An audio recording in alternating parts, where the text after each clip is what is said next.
নাম শুনে বোঝা যাচ্ছে যে এটা নাল, মানে এটার কোনো লেন্থ নাই। যেহেতু লেন্থ নাই, তাই এই ভেক্টরকে ধরো তুমি জিরো, তার উপর একটা ভেক্টর সাইন দিছি। জিরো মানে ম্যাগনিটিউড, আমরা বুঝতেছি এটা ম্যাগনিটিউড হচ্ছে কত, জিরো।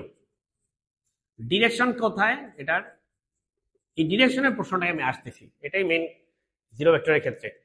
ঠিক যেমন ইউনিট ভেক্টরের ক্ষেত্রে সবচেয়ে বড় বিষয়টা কি ছিল, যে এটা শুধুমাত্র আমরা ইউজ করি কারণ ডিরেকশন বুঝাইতে। কোন একটা স্কেলারের সাথে মাল্টিপ্লাই করি, সেটা ওই স্কেলারের কোন দিকে, স্কেলারের সাথে মাল্টিপ্লাই করি না, মানে একটা স্কেলার কোয়ান্টিটির সাথে মাল্টিপ্লাই করে ওটাকে ভেক্টরে পরিণত করি আমরা। এখন তুমি যেহেতু এটা কি নাই, ম্যাগনিটিউডই নাই, তাহলে তুমি তো আর একটা এরকম একটা ভেক্টর আঁকতে পারতেছো না, কারণ এই ভেক্টরের একটা লেন্থ আছে। আর জিরো ভেক্টর বাই ডেফিনিশন তার কোনো লেন্থ নাই। সেজন্য যেহেতু তুমি এটা আঁকতে পারতেছো না, তাহলে তুমি অ্যারো দিতে পারতেছো না। আঁকতে পারলেই না তুমি দিতে, ধরো একটু ছোট আঁকতে পারতেছো, ধরো এটা একটা ভেক্টর, যতই ছোট হোক তুমি আঁকতে পারতেছো, এটা ডিরেকশনও দিতে পারতেছো। কিন্তু যেহেতু আঁকতেই পারতেছো না, ডিরেকশন দিতেই পারতেছো না, তাই আমরা বলি যে এটার কোনো পার্টিকুলার ডিরেকশন নাই, no particular or definite direction. যদি জিজ্ঞেস করো তাহলে কি ডিরেকশনই নাই, তাহলে তো এটা ভেক্টরই হবে না। এটা ডিরেকশন আছে, বাট কোনো পার্টিকুলার ডিরেকশন নাই। এই কনসেপ্ট যদি বুঝতে পারো তাহলে বুঝবা যে in order to draw the vector it has to have a magnitude, does not have any magnitude by definition, so you can't draw it. If you cannot draw it, you cannot give it with an arrow. তার মানে এটা তার কোনো direction তুমি দেখাতে পারতেছো না কোন দিকে। So it can have all sort of direction. For example, it's a vector with zero magnitude, it can be anywhere. এই যে আমি আঁকছি, এটা আঁকাটাই আসলে উচিত হয় নাই, বিকজ আঁকলেই একটা লেন্থ থাকবে তার, আর সেই লেন্থ হচ্ছে কত, জিরো না, এটা কিন্তু নন জিরো। সো ডেফিনিশনকে আমি হচ্ছে ভায়োলেট করতেছি। বাই ডেফিনিশন এটা আঁকাই যাবে না, ঠিক আছে, বিকজ কি এটা ম্যাগনিটিউডই নেই। সো কিভাবে তুমি আঁকবা, আমি কনসেপ্টটা বোঝানোর চেষ্টা করতেছি যে জিরো ভেক্টরের পার্টিকুলার ডিরেকশন কেন নাই, বাট ইটস এ ভেক্টর। ওকে, উদাহরণস্বরূপ একটা উদাহরণ দিই। ধরো এদিকে 5 নিউটন আছে, ধরো কথার কথা এই বরাবর। সো এটা ধরো যে আই ক্যাপ ডিরেকশন বরাবর, আই ক্যাপ হচ্ছে এই বরাবর একটা unit vector. So 5 Newton I cap, তার সাথে তুমি আরেকটা ভেক্টরকে যোগ করতেছো যেটা ঠিক এক্স্যাক্টলি এভাবে আছে। তাহলে এটার লেন্থ আর এটার লেন্থ দুইটা সেম, সেজন্য এটাও 5 হলে এটাও 5, বাট মাইনাস কেন, বিকজ এটা আই ক্যাপ হইলে এটা হচ্ছে মাইনাস আই ক্যাপ ডিরেকশনে। সো মূলত মাইনাসটা হচ্ছে আই ক্যাপের জন্য। এখন বোঝাচ্ছি যে এটা যদি আই ক্যাপ হয়, তো এটা হচ্ছে মাইনাস আই ক্যাপ, তাহলে এই মাইনাসটা আছে আই ক্যাপের জন্য। সো এখন যদি দুটো যোগ করো তুমি, 5 নিউটন লেন্থ, একটাতে 5 নিউটন দেও আবার নিয়ে নাও, তো জিরো হয়ে যাবে নাকি? হ্যাঁ, একটা একটা হচ্ছে 5 নিউটন এদিকে, একটা হচ্ছে এদিকে, সো দুইটা হচ্ছে যোগ করলে ভ্যানিশ, জিরো।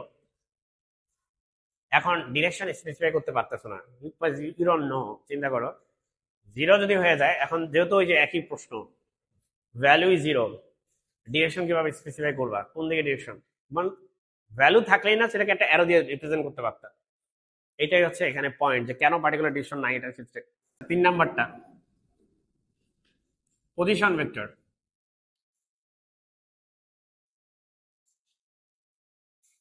পজিশন ভেক্টরের কনসেপ্ট হচ্ছে এরকম, ধরো এখানে আমি একটা উদাহরণ দিয়ে শুরু করি। এই জায়গায় ধরো একটা কি আছে, লেটস সে একটা পিঁপড়া, মানে অ্যান্ড। এখন তুমি এই পিঁপড়ার কোন পজিশনে আছে এটা বের করতে চাও, so we need position vector, that's it. আমি বোঝাচ্ছি পজিশন ভেক্টর কেন দরকার। এই ধরনের পারপাসে দরকার, যে কোনো কিছুর পজিশন যদি তুমি বের করতে চাও, তোমার একটা রেফারেন্স ফ্রেম দরকার নাকি। রেফারেন্স ফ্রেম ছাড়া তুমি পজিশন কিভাবে তার স্পেসিফাই করবা? রেফারেন্স ফ্রেম মানে হচ্ছে যেখান থেকে তুমি পজিশনটা মেজার করা শুরু করবা বা যার সাপেক্ষে করবা।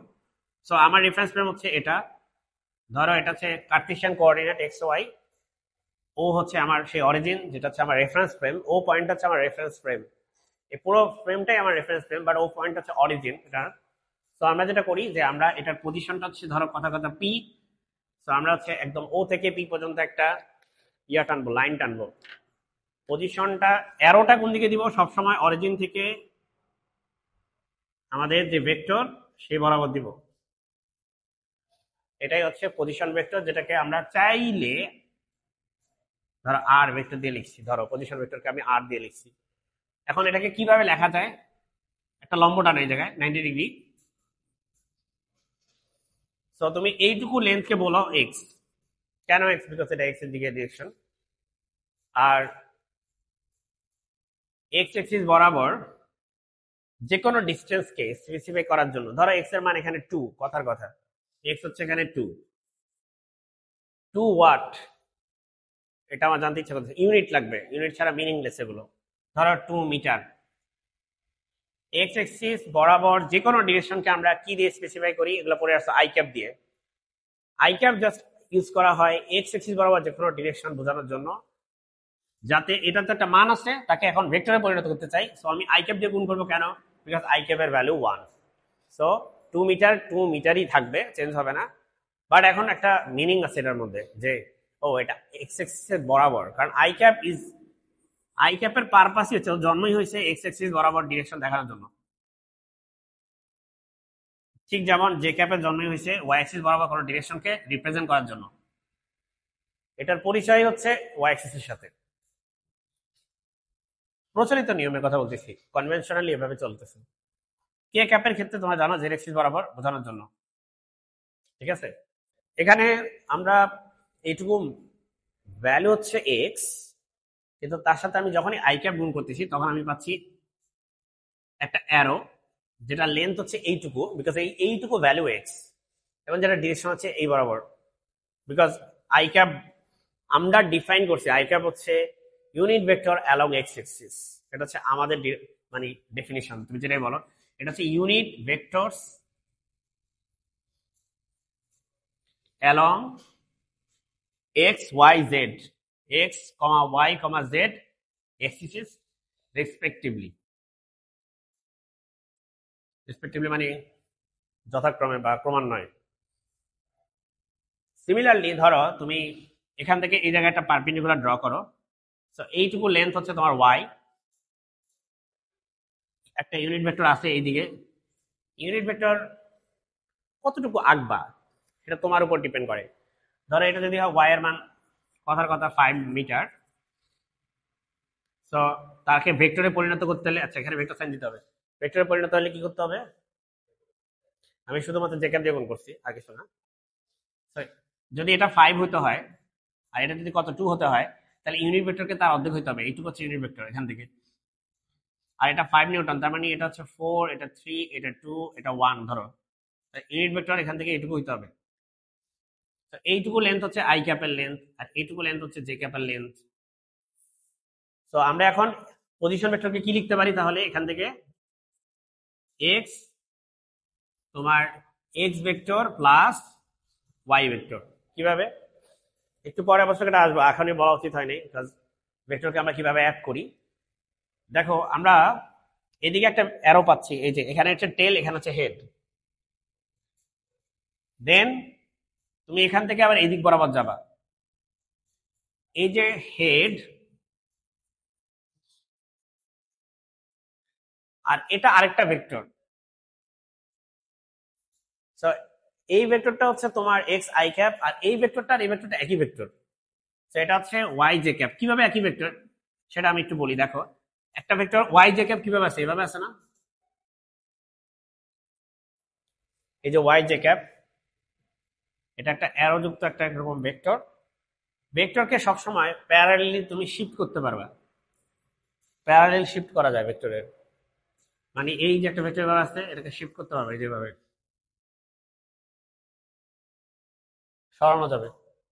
অ্যালাউড, আমাদের ফিজিক্সে এটা অ্যালাউড ভেক্টরকে এভাবে শিফট করা।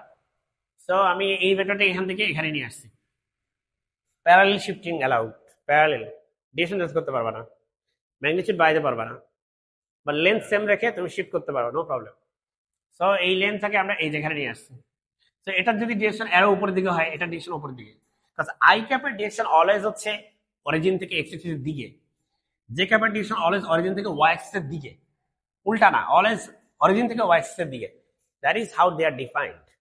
ওকে, সো এখানে যেটা হচ্ছে যে এখানে একটা ভেক্টর, এখানে একটা ভেক্টর আছে, তাহলে এটা যে রেজাল্টেন্ট মানে আর ভেক্টর, সেটা কিভাবে বের করব? এটাই হচ্ছে আসলে পজিশন ভেক্টর, আর ভেক্টরটা এটা ডিফাইন করতেছি কিভাবে আমরা আমরা এই হেড টেল মেথডে করতেছি। হেড টেল মেথড সেটা কি? একজনের হেড আর এই ভেক্টরের টেল একসাথে যোগ করব, এই যে এক্স প্লাস ওয়াই, এইটুকু হচ্ছে এই ভেক্টরটা কি এক্স আর এই ভেক্টরটা হচ্ছে ওয়াই। সো হেড টেল মেথডে একজনের একজনের হেড আর একজনের হচ্ছে টেলের সাথে যোগ হবে, যোগ হয়ে হচ্ছে নতুন একটা ভেক্টর তৈরি করবে, যেটা হচ্ছে এই ভেক্টর। আর যে রেজাল্টেন্ট ভেক্টর, নতুন ভেক্টরটা যেটা আর ভেক্টর বলতেছি আমরা, সেই ভেক্টরটা হবে সবসময় হচ্ছে অরিজিনের থেকে শুরু করে লাস্ট পয়েন্টটা। অথবা এভাবে বলতে পারো যে প্রথম ভেক্টরটা যেটা টেল, শেষ ভেক্টরটার হেড। প্রথম ভেক্টরের টেল থেকে শেষ ভেক্টরের হেড, এই যে প্রথম ভেক্টর সেটা টেল আর শেষ ভেক্টরের হেড তুমি যদি যোগ করো একটা অ্যারো দিয়ে, তাহলে তুমি পাবা দুইটা রেজাল্টেন্ট। তার মানে পিঁপড়াকে আমরা ভেক্টর দিয়ে রিপ্রেজেন্ট করতেছি, যে সেটা হচ্ছে X vector plus Y vector. এটাকেই আমরা আসলে এই এক্স ভেক্টর ওয়াই ভেক্টর না লিখে এক্স ইন্টু আই ক্যাপ লিখি, ওয়াই ইন্টু জে ক্যাপ লিখি। এক্স ভেক্টর মানে কি? এক্স ভেক্টরের ভ্যালু হচ্ছে এক্স, তার ডিরেকশন হচ্ছে আই ক্যাপ বরাবর। ওয়াই ভেক্টরের ভ্যালু হচ্ছে ওয়াই, তার ডিরেকশন হচ্ছে জে ক্যাপ বরাবর। ওইভাবে লিখছি। আর এই ক্ষেত্রে আমি উদাহরণস্বরূপ ধরছি এক্স এর ভ্যালু কত, 2, আর ওয়াই এর ভ্যালু কত ধরছি, উদাহরণস্বরূপ 5 ধরছি। বাইরে একটা মিটার লেখো, কারণ মিটার দুইটার সাথে গুণ আকারে আছে, ভিতরে কোনো সমস্যা ছিল না, ঠিক আছে। সো এইটাই হচ্ছে আসলে পজিশন ভেক্টর, খুবই ইম্পর্টেন্ট কনসেপ্ট। তো তোমাকে এইসব বেসিক ক্লিয়ার রাখতে হবে। তোমাদেরকে আমি একটা বই সাজেস্ট করতে পারি, আমি যেগুলো পড়াচ্ছি সেই রিলেটেড বই, যে তোমরা ভেক্টর কোথা থেকে শিখবা, তাই না? ভেক্টর তো শিখতে হবে কোথাও কোথা থেকে।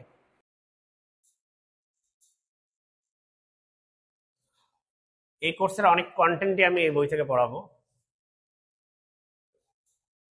হুবহু না পড়াইলেও যাই হোক। Physics by RHK।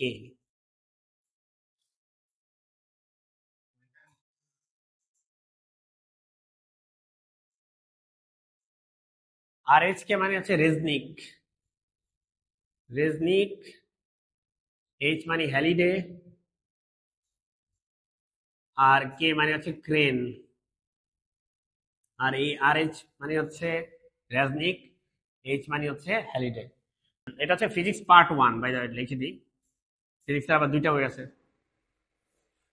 এই বই আমি ফলো করব, পড়তে পারো। খুবই ওয়ার্ল্ড ক্লাস বই, মানে পুরো ওয়ার্ল্ড ওয়াইড এরা রেকগনাইজড।